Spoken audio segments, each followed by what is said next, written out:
Imagine this, just for a moment. You wake up, you open your eyes, but nothing around you feels familiar. The room is different. The air is different. Even your own hands feel strange. You are someone else, but who? Watch carefully. The clues are already around you. Try to guess who you are before the end of the video.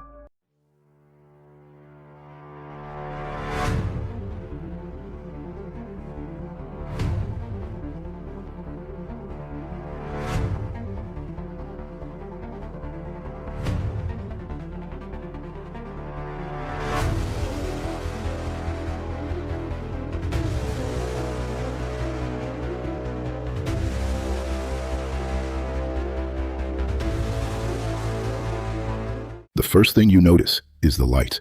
It does not come through glass. It slips through a small opening in the wall, thin and dusty, falling across packed earth and rough stone. You are young, very young. Your clothes are simple. Your hands are small. The air smells of bread, smoke, animals, and dry soil. Outside, people are already awake. A woman kneads dough. A man sharpens a tool. Someone leads an animal past the doorway. Somewhere nearby, a child cries, and no one stops working. This is not a house of wealth. There are no painted ceilings here, no marble floors, no servants waiting for orders, no private teacher preparing you for power. Your world is smaller. A room, a yard, a road, a village, a family that works with its hands. You learn early that life is not explained to children. It is handed to them. Carry this, sweep that. Stay quiet, listen. The adults speak of taxes, of rulers far away, of soldiers who appear on roads and leave fear behind them. But most days are not dramatic. Most days are dust, labor, prayer, hunger, and stories repeated at night until they feel older than the stones. You do not know yet that people will one day argue about where you were born. You do not know that your childhood will become a battlefield of memories, texts, traditions, and faith. For now, you are only a poor village boy in a forgotten corner of a powerful empire. Nobody around you sees a king. Nobody sees a rebel. Nobody sees a name that will one day divide history in two. They see a child.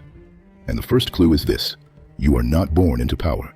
You are born under it. As you grow older, the world does not become larger all at once. It expands slowly. First, the room. Then the yard. Then the narrow, dusty road. Then the fields beyond the village. You begin to understand that adults do not speak freely. Their voices change when strangers pass. They lower their eyes when soldiers appear. They count coins carefully. They remember debts. They know which men collect taxes and which men carry weapons. It does not ask your permission. It does not know your name. But it can enter your village whenever it wants. You are not trained for that world. No one teaches you the language of governors. No one prepares you to stand in marble courts. No one tells you how empires think. Your education is different. You learn by listening. Old words are spoken aloud. Stories are repeated again and again. Warnings, promises, commands, prayers, and of a day when it will be set right. At first, these are only words, but slowly they begin to live inside you. You watch the poor work until their bodies bend. You watch powerful men take what they did not grow. You watch families survive by silence, and something in you remembers every face. Still, nobody thinks you are important. You are not rich. You are not educated like the elite. You are not a ruler's son. You are a village boy learning the weight of the world from the bottom of it. And here is your next clue. Before you ever speak to crowds, you spend years listening to people who almost never get heard. Inside the house, you are not a mystery. Not yet. You are a son, a brother, another mouth to feed, another pair of hands that must learn to be useful. Your brother's name is James. To him, you are not a legend. You are not a holy image. You are the boy beside him, the one who listens too long, the one who asks questions when everyone else is ready to sleep. Sometimes he understands you. Sometimes he does not. Because even as a child, you seem to look through ordinary things as if they are hiding something. A field is not just a field. A seed is not just a seed. Bread is not just bread. A wounded man is not just a stranger. You notice patterns slowly emerging from the dust. How people forgive and how they refuse to forgive. How the proud sit higher. How the hungry wait lower. how one sentence from an older man can silence an entire room. There is a part of you that does not fully belong to the house. Not because you hate it, because something outside it keeps calling your attention. A voice in old stories, a promise in ancient words, a feeling that the world is not only tired, but unfinished. Slowly, the years pass by. You grow stronger, quieter, more difficult to explain. And then, far from the comfort of home, people begin speaking about a strange man near the water. He does not flatter the rich. He does not dress like a court teacher. He speaks as if time is running out. You do not know it yet, but this man will pull you out of ordinary life. And after you meet him, you will never return to the house in the same way again. And so, the story begins. When you first hear about him, he sounds impossible to ignore. A man outside the usual places, away from comfort, away from polite rooms. He stands near the water and speaks as if the world is almost out of time. People go to him from villages and roads. Some come curious, some come afraid, some come because they are tired of pretending that everything is fine. He does not speak gently. He speaks of change, of judgment, of a world about to be turned upside down. And something in you listens. Not because his voice is beautiful, not because his life is easy to admire, but because he says aloud what you have felt for years, that the world is not merely unfair, it is waiting for something to break or something to arrive. You go to him, moving through the people. You step into the water, feeling the cool river around you, not as a king, not as a priest, not as a teacher with followers behind him. You step in as one more person among many others who believe the old world cannot continue forever. The water closes around you, silent and dark. Then you rise, the old life washing away. The people around you see only another man coming up from the river, but inside, something has shifted. The house is still behind you. Your brother is still there. Your mother still remembers the child you were, but you are no longer only that child. From this moment, your life starts moving toward crowds, toward questions, toward danger. And the strange thing is this: you do not begin by leading, you begin by following. So ask yourself again, standing at the edge of the world, who are you, if even your first public step is not a throne, not a sermon, not a miracle, nothing but the silence of the water? For a while, you stay close to the man near the water. You listen, you learn, you watch how people tremble when he speaks of judgment. His world is severe. His world is stark. Rough clothes, hard food, lonely places, a voice sharpened by hunger and warning. He looks like a man who has already rejected the world. At first, this fire draws you in. It gives shape to everything you have felt since childhood. The poor are waiting. The proud are blind. The world cannot continue like this. But slowly, something begins to trouble you. You see people come to him broken, afraid, ashamed, hungry for mercy. And sometimes, you wonder if warning is enough. Is the world only waiting to be judged, or is it waiting to be healed? The difference seems small at first. Then, it becomes everything. He stays near the water. You begin moving toward tables, toward houses, toward the sick, toward people others avoid. He fasts. You sit at meals. He stands apart. You enter crowded rooms. He looks like a man who survives by saying no to the world. You begin to look like someone who can sit among the rejected and still speak of God. There is wine at some of these tables. There is laughter too. There are people with bad names and worse reputations, and you do not always leave. To some, this looks like weakness. To others, it looks like mercy. Maybe there was no single argument. Maybe no final shouting match. But people around you can feel it. The disciple is no longer only a disciple. The follower has begun to see another road. And that is dangerous, a very dangerous path, because movements built around one voice do not always welcome a second one. Soon, you are no longer repeating his message. You are carrying its fire in a different direction. You still speak of a world about to change. But now you speak of seeds, of debts forgiven, of lost things found, of guests invited from the streets, of the last becoming first. Some call it mercy, some call it madness, and some begin to follow you instead. That is when your life becomes more than private conviction. It becomes a threat. Soon, people no longer come only to listen. They come carrying pain. A man with a body that has failed him. a woman with shame in her eyes, a father desperate for his child, a beggar who has learned that most people step around suffering. You do not step around it. You touch people others avoid. You sit at tables where respectable men would not sit. And this becomes part of the scandal, because you do not act like a holy man trying to protect his reputation. You speak of love, but not as a soft feeling. Love becomes a command. Love God, love the neighbor. Everything else must answer to that. Some hear this and feel hope. Others hear it and feel danger.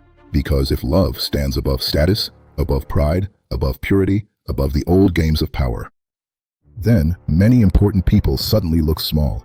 Around you, a smaller circle forms. 12 men, not perfect men, not peaceful men, not men who fully understand you. But 12 is not random. It points backward to an old broken nation and forward to a world you believe is about to be restored. You are not building a church. You are not writing a doctrine. You are announcing a kingdom, not a kingdom of clouds, not a private feeling inside the heart. A real kingdom, a changed world, the proud brought down, the forgotten lifted up, the last becoming first.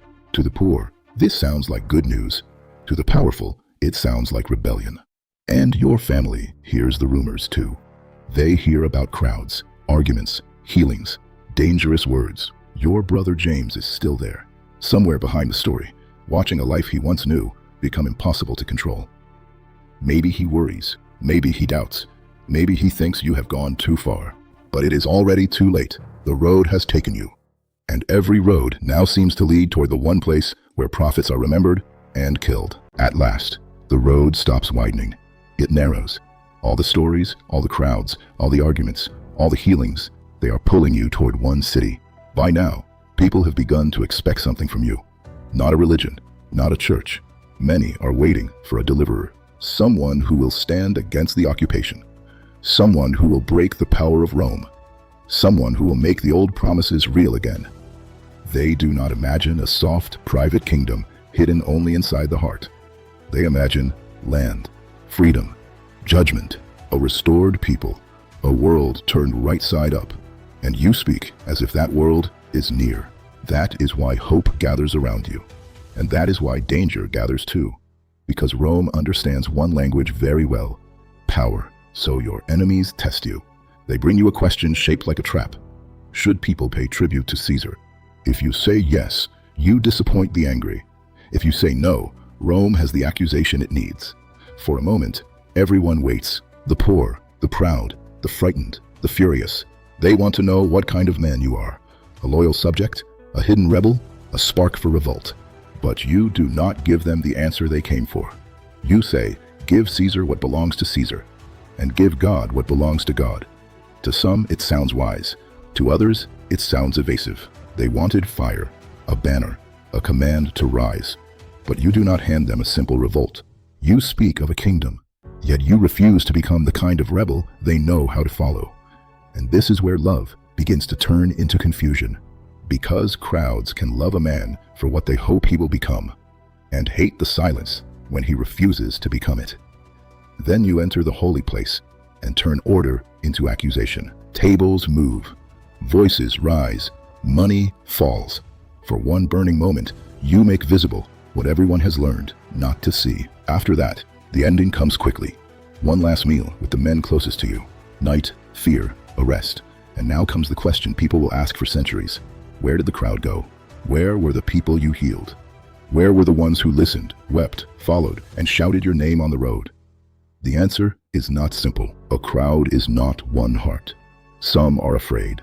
Some are confused. Some are not even there. Some thought you would finally act, and then watched you refuse the sword. Your closest followers scatter. The authorities move fast. Rome does not need a fair debate to destroy a man it considers dangerous. And when the story gives the crowd a choice, the choice is cruel. Release this man or release another. One is you, a prophet of a kingdom no one can fully understand. The other looks more like the kind of rebel angry people already know how to imagine. A man of violence, a man against Rome, a man who seems to promise action. And suddenly, you are not the obvious choice anymore, because you disappointed both sides. You frightened the powerful, and you confused the desperate. You are too dangerous for the rulers, but not violent enough for those who wanted Rome broken now. So no army comes, no crowd saves you, no kingdom breaks open from the sky, and Rome does what Rome has always done to men it considers a threat. It kills them publicly, not because you told stories, not because you touched the sick, not because you spoke of love, but because your words about a coming kingdom could be heard as treason. Because even mercy becomes dangerous when it tells the poor that the world can be remade. You were the man some hoped would break Rome, some feared would provoke Rome, and some would later worship as something far greater than a rebel. Now you know, you are Jesus.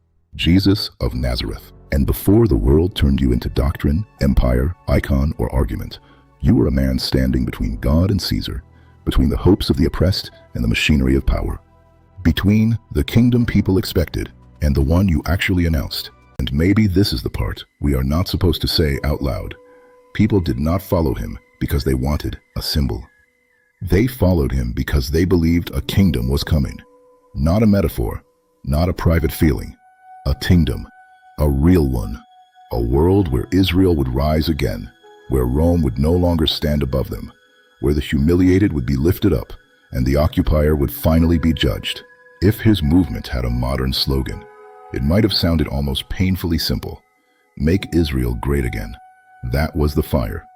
The healings, the forgiveness, the meals with sinners, the language of love, those things mattered. They made him magnetic. They widened the circle. They made the poor feel seen, the broken feel touched, and the forgotten feel chosen. But the engine underneath it all was bigger than kindness. It was expectation, liberation, a kingdom close enough to taste. And that is why the ending is so brutal.